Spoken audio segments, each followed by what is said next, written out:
na huenda kwa wengine yatawakera na kwa wengine yatawafungua. So nikiweza kukuandaa kwa yale ambayo yanakuja siku hii ya leo. Mpendo msikilizaji, kuna raha sana ndani ya Kristo. Mitume walimuuliza Yesu, Petro kamuuliza Yesu, tumeacha vyote tukakufuata wewe, sasa tutampata nini? Petro, Yesu akajibu akamwambia, kuna thawabu kubwa zaidi ya hayo ambayo mmeyaacha. Kuna mengi mazuri ambayo hayo umeacha. Mwalimu, naomba hebu niangalilie Tito 1 mstari wake ni wa 2. Tito 1 mstari wake ni wa 2. Tusikie inasema namna gani. Inasema Tito 1 mstari wake ni wa 2. Naam, inasema ndio, katika tumaini la uzima wa milele, katika tumaini la uzima wa milele ambao Mungu asiyeweza kusema uongo aliwaahidi tangu milele. Asanti. Mungu asiyeweza kusema uongo alituahidi tangu milele, kabla hata wewe hujazaliwa na mimi. Tayari Mungu alikwisha toa ahadi kwamba kuna wakati mmoja haya matatizo na changamoto ambayo tunayapitia duniani yatafika kikomo chake, na kwa hivyo lazima tutembee katika tumaini hiyo, tumaini ambayo iko ndani ya ahadi za Mungu. Si bure tunapomtumikia muumba wetu. Kuna faida tele, hata ingawa haionekani kwa leo. Kuna faida tele tunapokuwa tukimtumikia muumba wetu. Mwalimu, naam, hebu angalia kitabu ni cha Waefeso 3, hebu angalia mstari wake. Waefeso 3 mstari wake ni wa 8. 3:8 Waefeso. Inasemaje?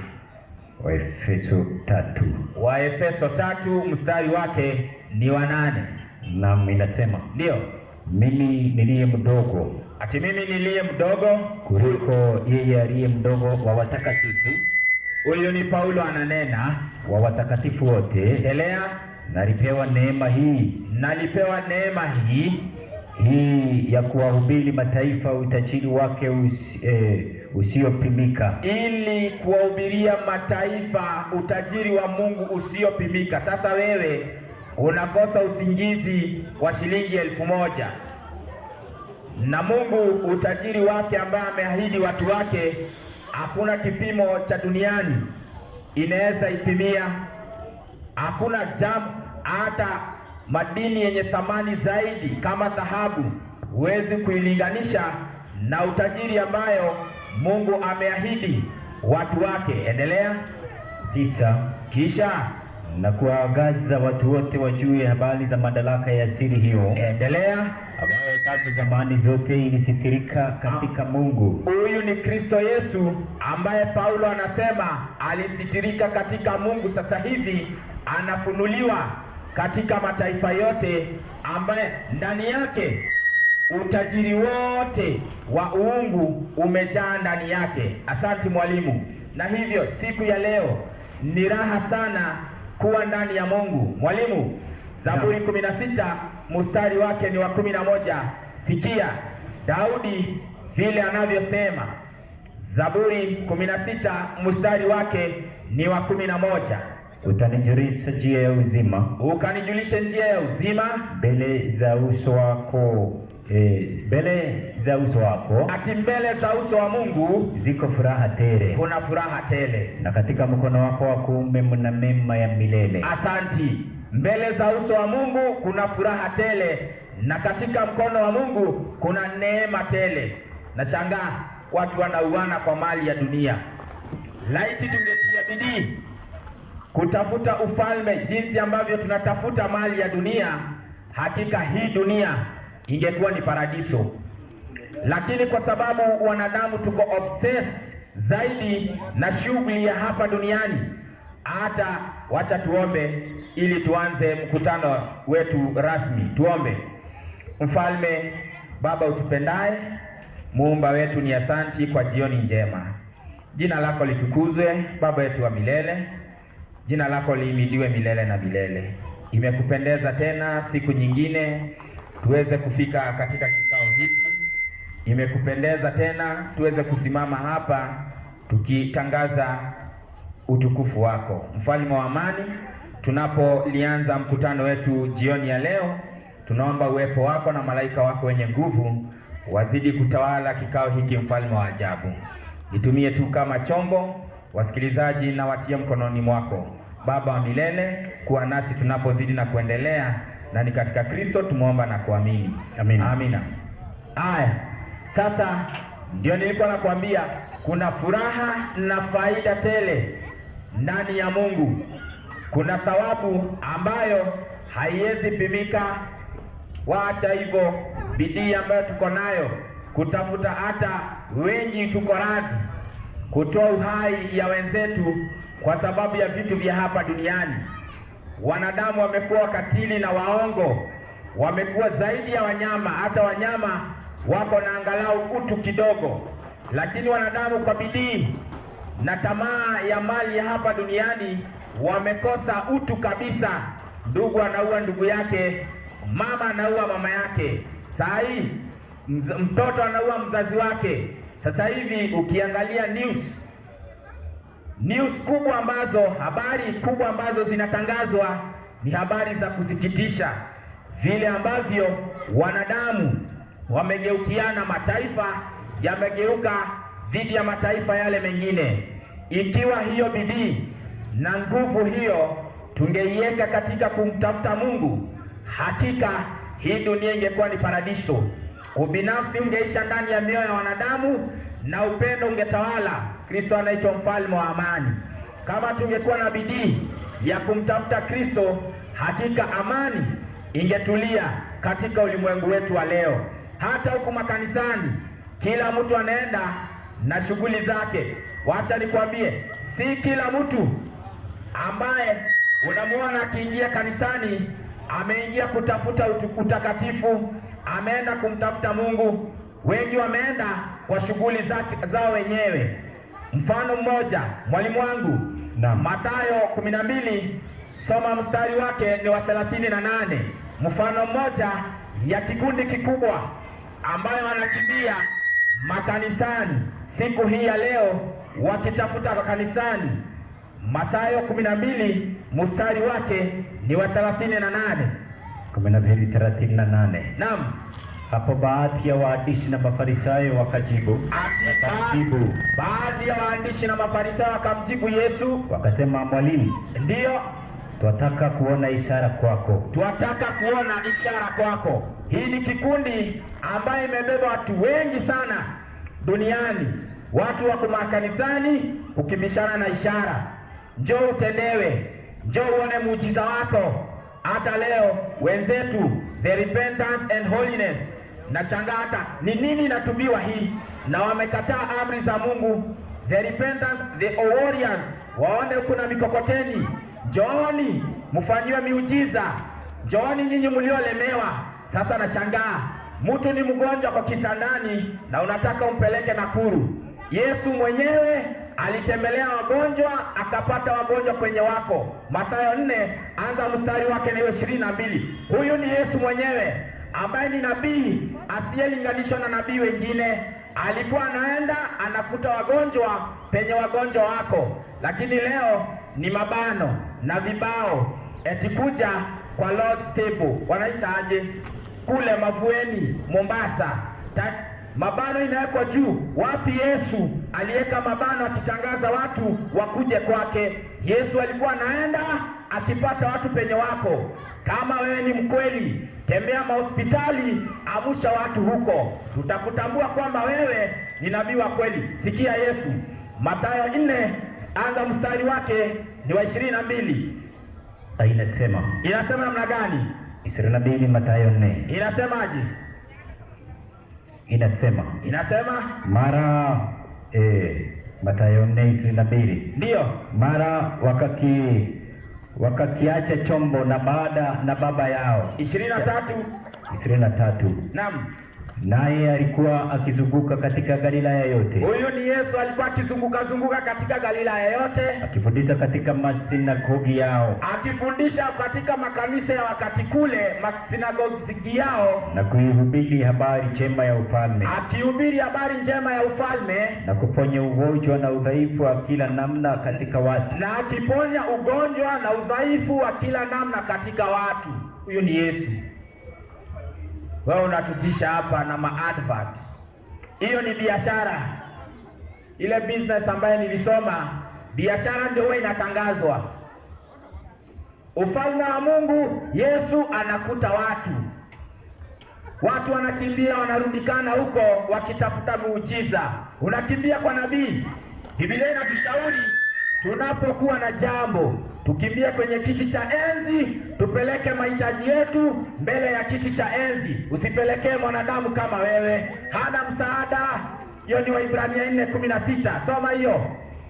4:16. Waibrania 4:16. Sikia hii. Kama uko na shida na tatizo lolote, pelekea Mungu, peleka mbele ya kiti cha enzi. Inasema namna gani?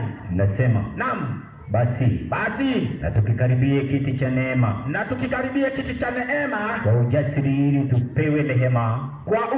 ili tupewe neema, na kupata neema ya kutusaidia wakati wa mahitaji. Tunakaribia kiti cha neema. Si kubeba wagonjwa kuwapeleka huko Mombasa. Mtu hata ajiwezi, wanapelekwa Nakuru. Hiyo ni uongo. Wacheni kufuata manabii wa uongo. Na ndio maana hii siku ya leo lazima tuweke vipaza. Wacha nikwambie, kama hapa kungekuwa na sarakasi na miujiza, hapa hata kungekuwa kunapitika. Na mimi ushangaa sana, kwanza wanawake ndio wanakuwa wamebebwa sana na hii mambo ya miujiza. Wewe ngoja uone, angalia kwa TV kila Jumapili, wale ambao wanaanguka huko kila Jumapili ni wanawake na wanaume na vijana ambao wanaenda kanisani. Kazi yao ni kutafuta wanawake huko.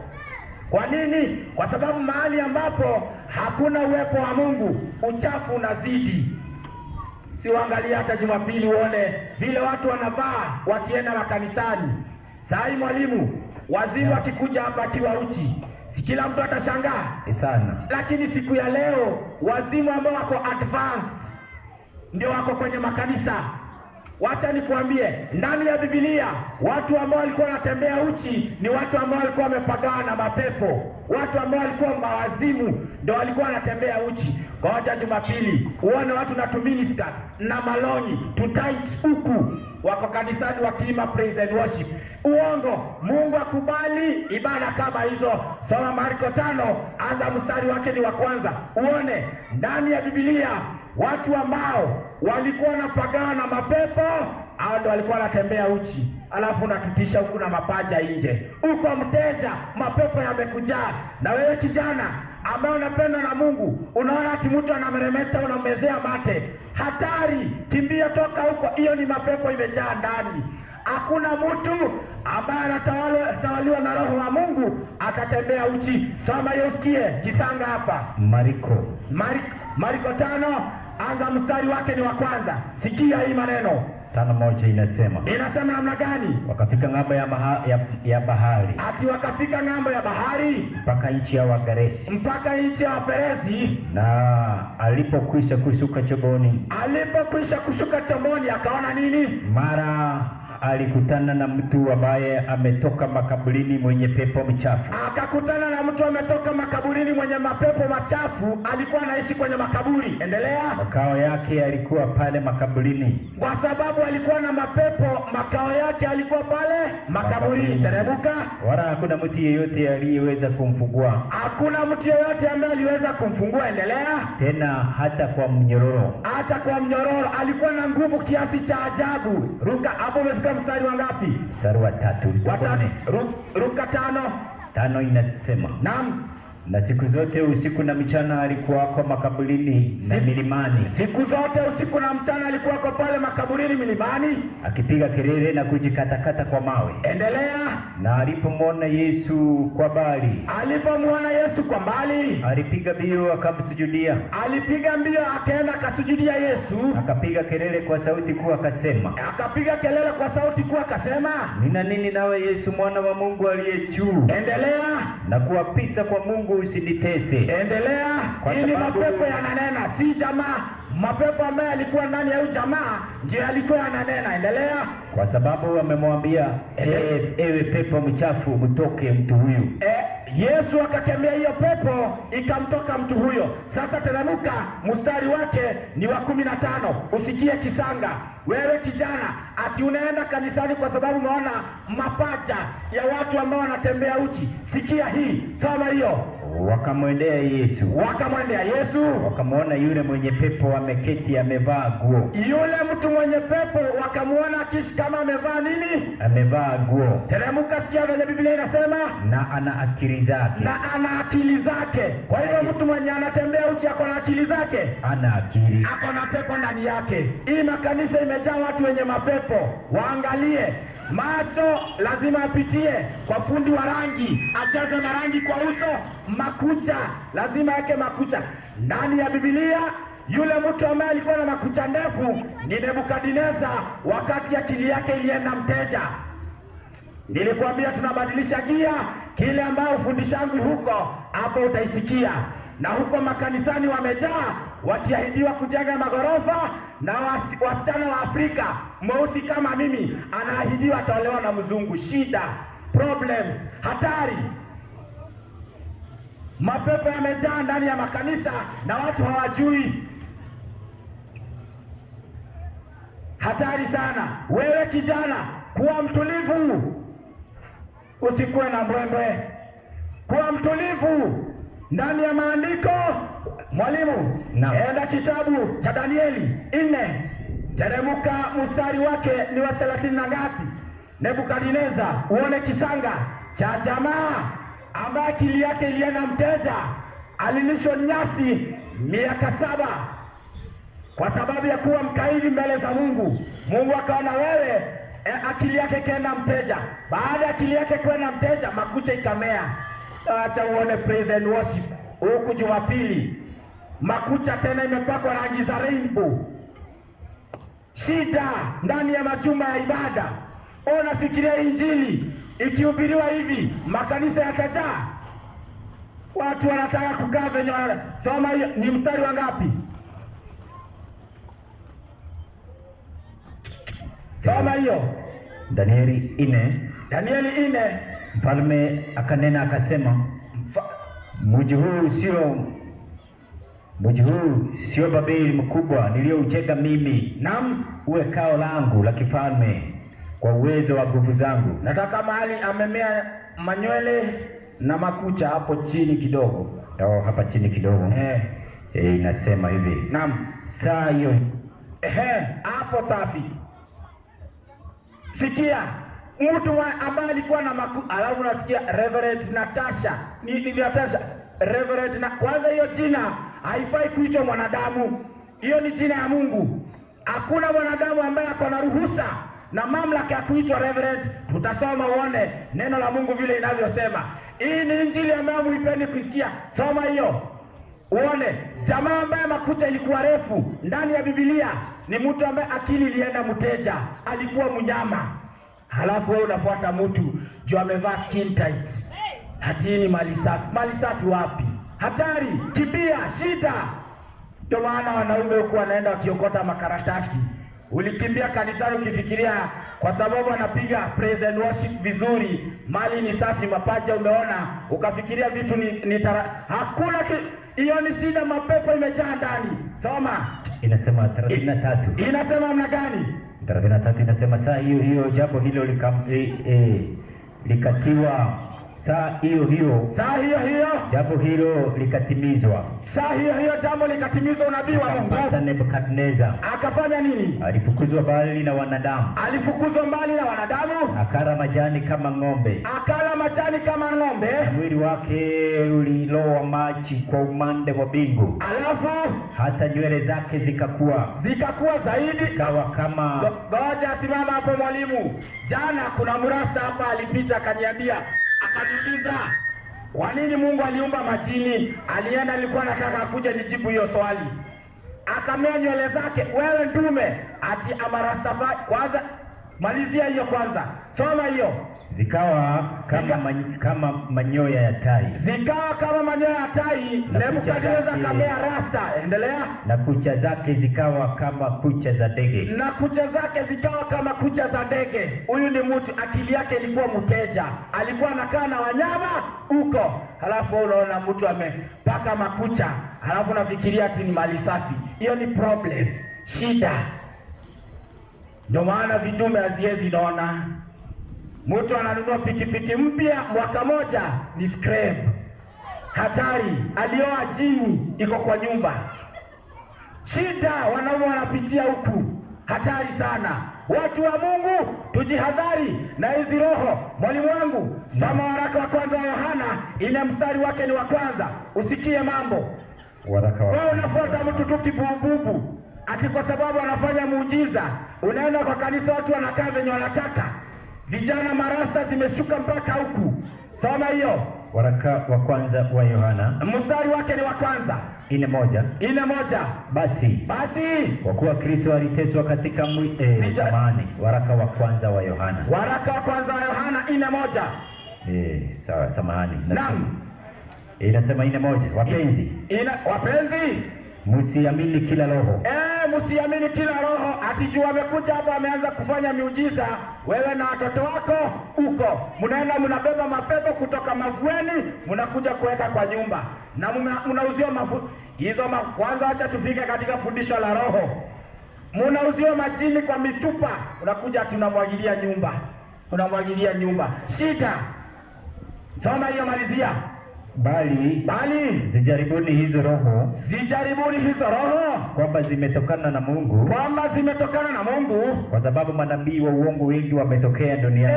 Kwa sababu manabii wengi wa uongo wamekwisha kutokea duniani. Na lazima tuweke kwa mizani. Mtu wa Mungu si kwa kufuata mtu ovyo ovyo. Hapana. Mtu wa Mungu si wa kufuata mtu hivyo bure. Mtu wa Mungu ni wa kukaa na kumuassess na kumweka kwenye mizani. Si kila mtu wa kukuwekelea mikono. Tinjo upige magoti. Rudia nyuma yangu. Bwana Yesu. Kwanza ombi la toba ilitoka wapi? Nani alifundisha watu ombi la toba? Kutubu inatoka ndani ya moyo na ni kwa hiari ya mtu. Si kusurushisha mtu. Sirudia nyuma yangu, sitarudia ulevi. Anaenda kanisa siku 2-3, unamuona anaingia kwa klabu kisiri. Shida. Kwa sababu yeye alikuwa mfuasi wa watu. Shida kubwa ambayo inakumba jamii ya leo. Mungu anasema, sikia, wanawake ambao wanafaa kuingia kanisani, ambao wanafaa kuongoza ibada siku hii ya leo. Timotheo wa kwanza 2, anza mstari wake ni wa 8. Anza soma 9, nzuri hiyo. Sikia. Timotheo wa kwanza 2, mstari wake ni wa 9. 2:9 inasema. Naam. Timotheo wa kwanza, vivyo hivyo wanawake na wajipambe kwa mavazi ya kujistiri. Ni wanawake ambao wacha Mungu, ambao wako kanisani, ambao wanamtafuta Mungu, wanashauriwa wajipambe kwa mavazi ya kujisitiri. Na adabu nzuri. Na wakuwe na adabu nzuri. Unasikia? Wanawake wa Kikristo wanapambwa na adabu nzuri na mavazi ya kujisitiri. Mwili yako jiekee huko. Kama umeolewa, hiyo ni ya mume wako, si ya umati. Hiyo ni yako huko kwa nyumba. Waongezee waraka wa kwanza wa Petro 3, mstari wake wa 3. Usikie ni nini inapamba wanawake. Mwanamke anafaa jipambe na nini? Unafikiria injili ikihubiriwa hii makanisa itajaa? haiwezi jaa. Kujipamba kwenu kusiwe kujipamba kwa nje. Kujipamba kwenu kusiwe kujipamba kwa nje. Yaani kusuka nywele. Na kujitia dhahabu. Hizo madhahabu na mawanja. Na kuvalia mavazi. Ati kabla utoke uende kanisa lazima upitie kwa fundi wa rangi. Unaweka mavitu. Unajua watu ni viumbe vya ajabu. Anaogopa mende. Anaonea haya babake, lakini ananyoa butu. Hii kitu ya hapa, hii nywele hapa. Na anatoboa kitovu. Na anaogopa mende. Unaona hizi ni viumbe vya ajabu sana. Shida kubwa sana. Mwanamke anafaa jipambe kwa adabu nzuri. Kuwa na adabu nzuri tutakuheshimu. Naona mtu ni rika ya mama yangu. Mimi nafanyanga kazi ya boda. Siku moja nikaona mtu mzee kushinda mamangu. Nikamuita, "Mama unaenda wapi? Karibu nipigwe. Karibu ninyoroshwe." Anavaa kanguo kanafika hapa kafupi, hata unajikosea heshima. Atunapita hapa, vijana wadogo kama hao wanaanza kusema, "Shida, wanakupigia binja." Shida kubwa sana.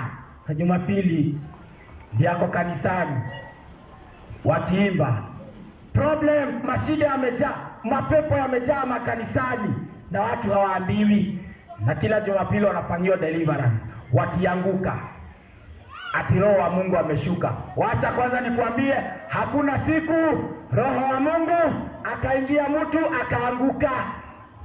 Hakuna siku Roho wa Mungu akaangusha watu. Naona vidume zingine ziko huko zinangoja tu wa mama wakianguka. Kwanza anakaa ile side opposite, angoja wakianguka. Mwingine anajiita komanda, akipiga watu makofi. Mimi hata nashangaa. Unajua itakuwa wakati mwingine naonanga hizi sarakasi ndani ya hizi ma-TV ma-televisheni yananiumiza moyo.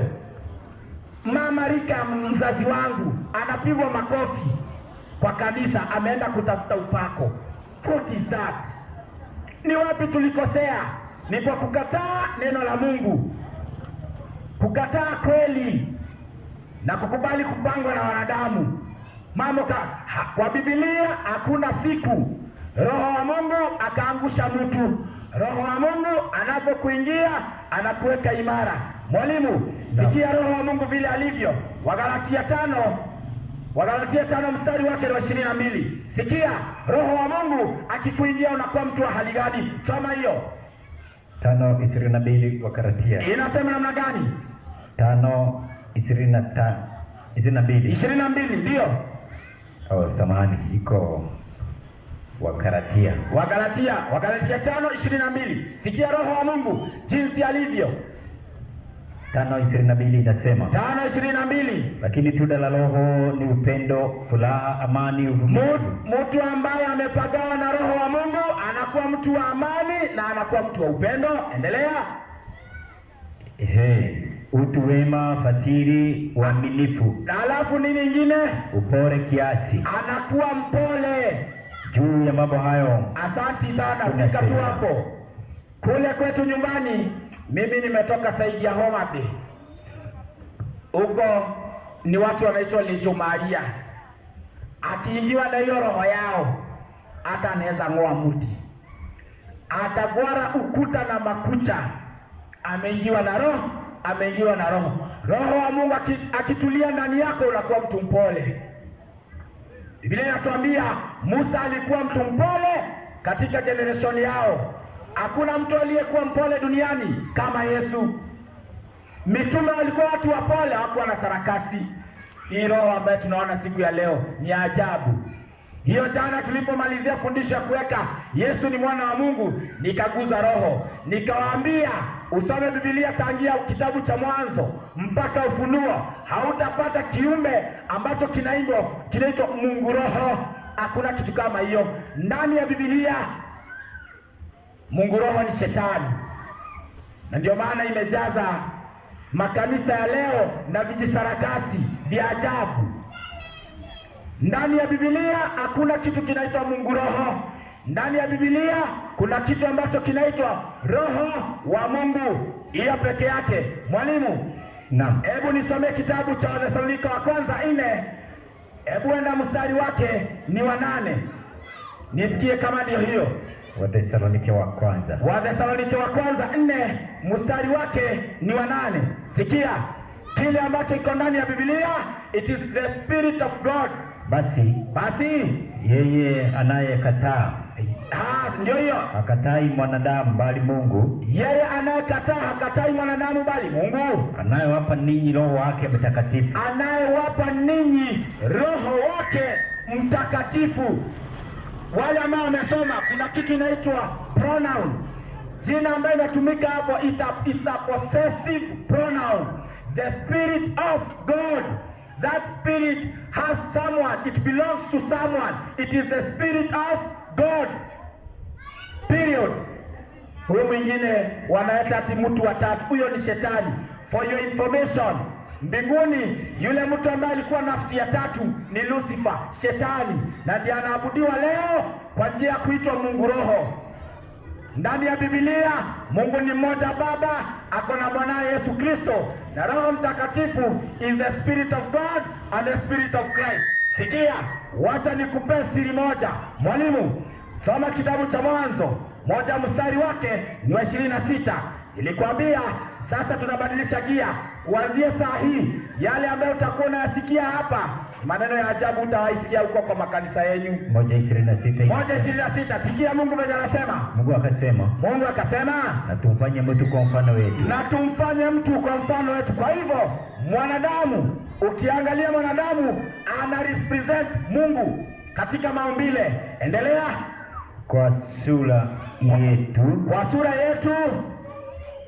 Inasema tumfanye mwanadamu kwa mfano wetu na kwa sura yetu, wakatawale samaki wa baharini. Mungu anasema na tumfanye mwanadamu kwa sura yetu na kwa maumbile. Irudia vizuri ndio ilitoke vizuri. Mungu akasema na tumfanye mtu kwa mfano wetu. Kwa sura yetu. Hivyo ndivyo mwanadamu. Asanti. Hivyo ndivyo mwanadamu aliumbwa na Mungu. Aliumbwa kwa sura ya Mungu. Kwa hivyo ukiangalia mwanadamu maumbile yake, Mungu ako hivyo. Mwanadamu katika maumbile yake Mungu alimuumba kwa mfano wake. Sasa huyu mwanadamu ako na mwili na nini ingine? Mwanzo 2 mstari wake ni wa 7. Sikia hii 2:7 Mwanzo. Inasema namna gani? Inasema Bwana Mungu akamfanya mtu kwa mavumbi ya ardhi. Akapulizia puani pumzi ya uhai.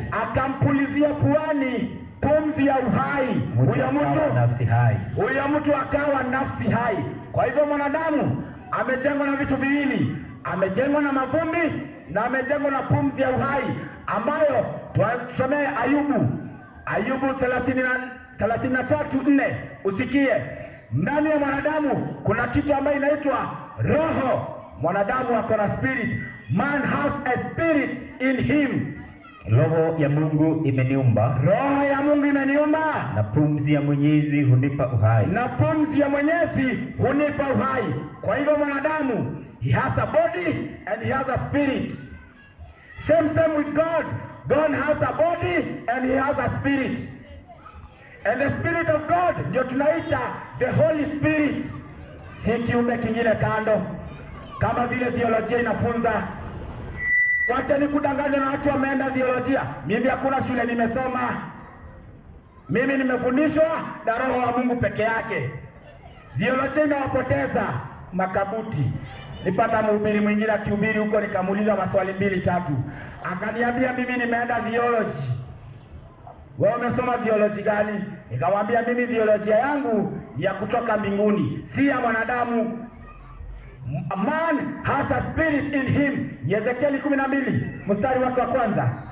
Hebu angalia kama ni hiyo. Zakaria ndio. Soma hiyo. Pia kuna hiyo Ayubu 32:8. Soma hiyo nzuri sana. Lakini imo roho ndani ya mwanadamu. Na pumzi ya Mwenyezi huwapa akili. Correct. Man has a spirit in him. Zakaria 12:1. Man has a spirit in him, and so God has a spirit in him. Soma hiyo. inasema namna gani? Zekaria 12 mstari wa kwanza. Inasema namna gani hiyo? Inasema ndio ufunuo wa neno la Bwana juu ya Israeli. Ufunuo wa neno la Bwana juu ya Israeli. Haya ndiyo asemaye Bwana. Haya ndiyo asemaye Bwana. Azitandazaye mbingu. Ndio. Auwekaye msingi wa dunia. Auwekaye msingi wa dunia. Aiumbaye roho ya mwanadamu ndani yake. Aiumbaye roho ya mwanadamu ndani yake. Kwa hivyo yule mtu ambaye anatembea hapa ako na roho ndani yake, na mwanadamu ameumbwa kwa mfano wa Mungu. Sasa sikia Paulo vile anatuambia, Wakorintho wa kwanza 2 anza mstari wake ni wa 10. Usikie maajabu. Wale ambao wanaweka Mungu roho kando, hakuna kitu kama hiyo, hakuna kiumbe kama hicho mbinguni. Wakorintho wa kwanza 2:10. Inasema aje? Lakini Mungu ametufunulia sisi kwa roho. Lakini Mungu ametufunulia sisi kwa roho. Maana roho huchunguza yote. Maana roho huchunguza yote. Hata mafumbo ya Mungu. Hata mafumbo ya Mungu. Anza 9, ni nani ajuaye siri? Haya, inasema 11. Naam. Soma hiyo nzuri.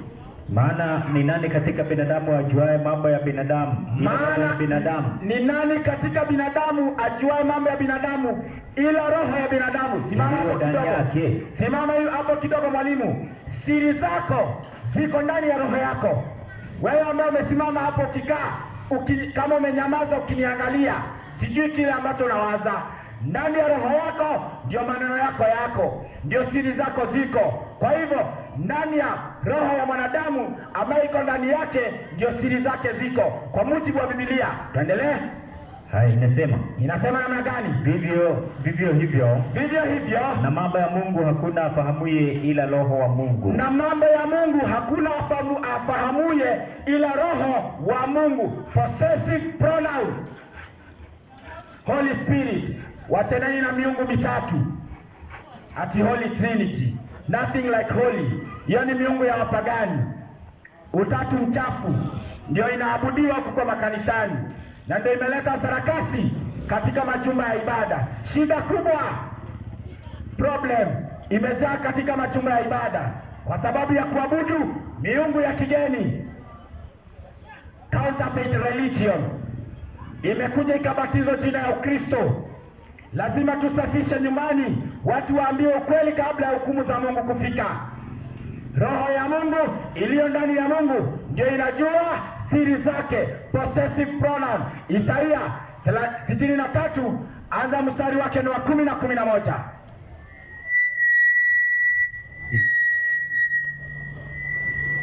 Kitabu cha Isaya 63 mstari wake ni wa 11. 63:11 Isaya. Inasema namna gani? Inasema ndio aliyewaongoza vilindi kama farasi jangwani. Endelea.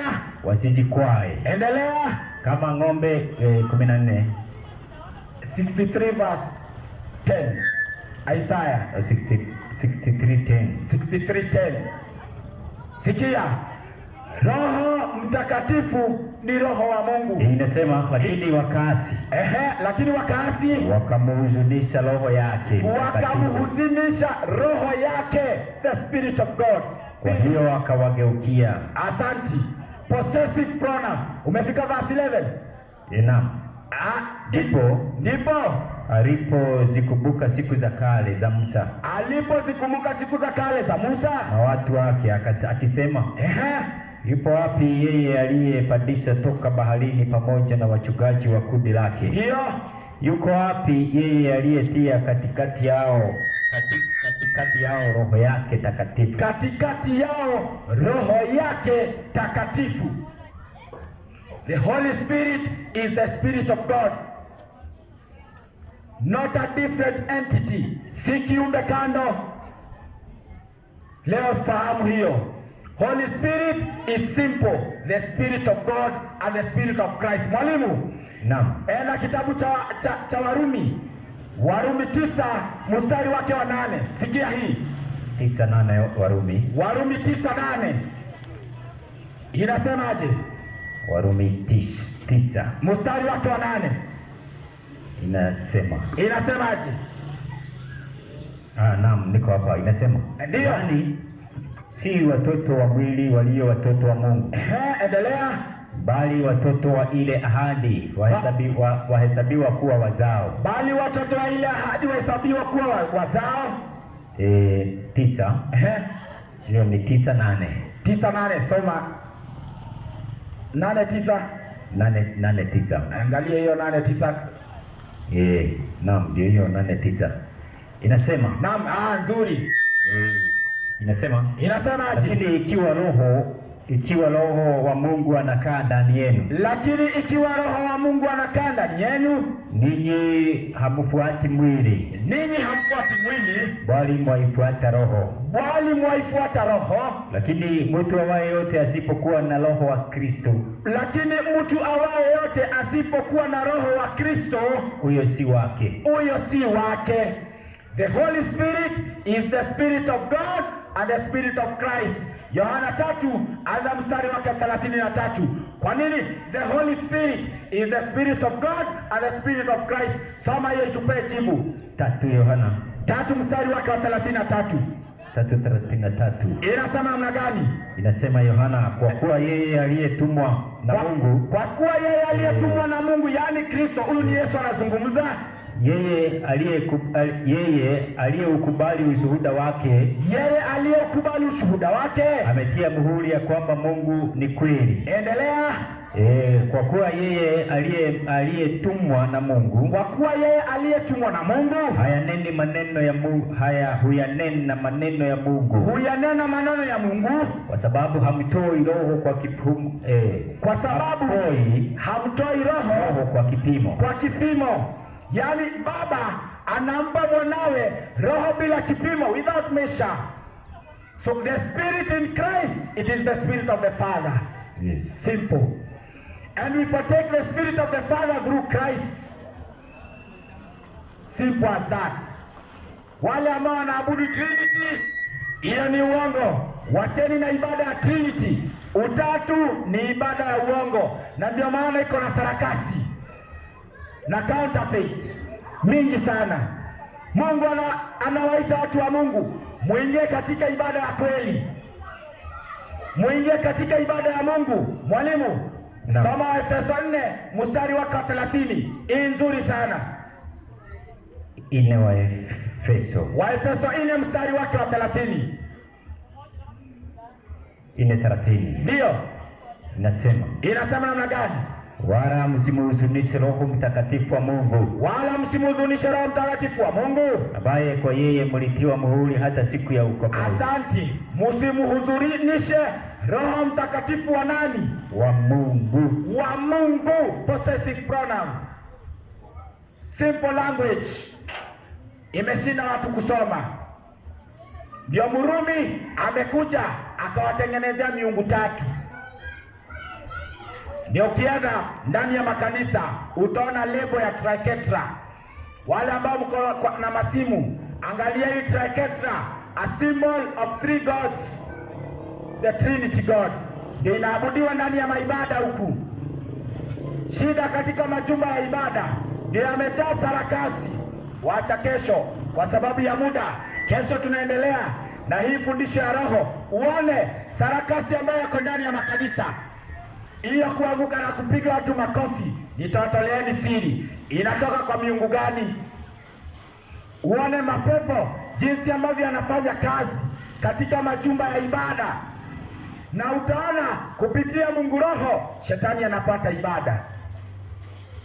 Nani anakuambia shetani ana uwezo wa kufanya miujiza? Ako na uwezo wa kufanya miujiza zaidi. Mwalimu, naam, Mathayo 24:24. Sikia, hata wale ambao wanajidai ni wateule watanaswa na hii mitego ya shetani ya miujiza. Kuja kesho. Kesho sasa ndio inawaka kuwaka. Karibieni kesho, naelekea kumaliza. Soma hiyo. Kwa maana watatokea makristo wa uongo. Kwa maana watatokea makristo wa uongo. Hii leo ambayo tunaishi. Endelea. Na manabii wa uongo. Na manabii wa uongo. Nao watatoa ishara kubwa na maajabu. Nao watatoa ishara kubwa na maajabu, wapate kuwapoteza kama yamkini hata walio wateule. Wewe unasikia hata ukiwa mteule uko salama, kwa sababu miujiza ya shetani ya manabii wa uongo itakuandama. very enticing. Njoo uone miujiza. Twende Nakuru, sijui mega what, mega hit. Ngoja uone Jumapili huku wakipita na makabuti ndefu ndefu, wanauza nafsi zao kwa shetani wakiona. Wanafikiria ni nani atasimama na ujasiri akiambia watu ukweli huo, akionya watu dhidi ya kufuata manabii wa uongo kama hawa. Na kwanza ndani ya Biblia, mimi ninaposoma Biblia yangu, miujiza ambayo mitume walifanya ilikuwa miujiza ya hakika, si ya uongo, ya utapeli. Mimi naonanga ni kiwete ambaye anatembea, si kiwete ambaye amepona. Tofautisha hiyo. Kuna tofauti ya kiwete ambaye anatembea na kiwete ambaye amepona. Sikia mfano moja. Kesho tunakuja kuanza hii muziki. Soma kitabu cha Matendo ya Mitume 3, anza mstari wake ni wa 2. Sikia maajabu. Linganisha miujiza ambaye mitume walifanya na hii ambayo inafanywa siku ya leo. Matendo ya Mitume 3. Matendo ya Mitume 3 mstari wake ni wa 2. Inasema namna gani? Mtu mmoja aliyekuwa kiwete tokea tumboni mwa mamaye. Sikia, kuna mtu mmoja ambaye alikuwa kiwete tokea kuzaliwa kwake. Alichukuliwa na watu. Akachukuliwa na watu akapelekwa nje ya mlango wa hekalu. Walimweka kila siku katika mlango wa hekalu uitwao Mzuri. Endelea. Ili aombe sadaka kwa watu waingiao ndani ya hekalu. Alafu mara mtu huyo akiwaona Petro na Yohana wakiingia hekaluni, aliomba apewe sadaka. Alafu Petro na Yohana akamwambiaje? Akimkazia macho pamoja na Yohana akasema, tazama sisi. Hatuna. Akawaangalia. Akitaraji kupata kitu kwao. Petro akamwambia, sisi hatuna fedha. Lakini Petro akasema, mimi sina fedha wala dhahabu, lakini nilicho nacho ndicho nikupacho. Kwa jina la Yesu Kristo wa Nazareti, fanyaje? Simama uende. Simama uende. Mara akamshika mkono wa kuume. Alafu jamaa akafanya nini? Akamuinua.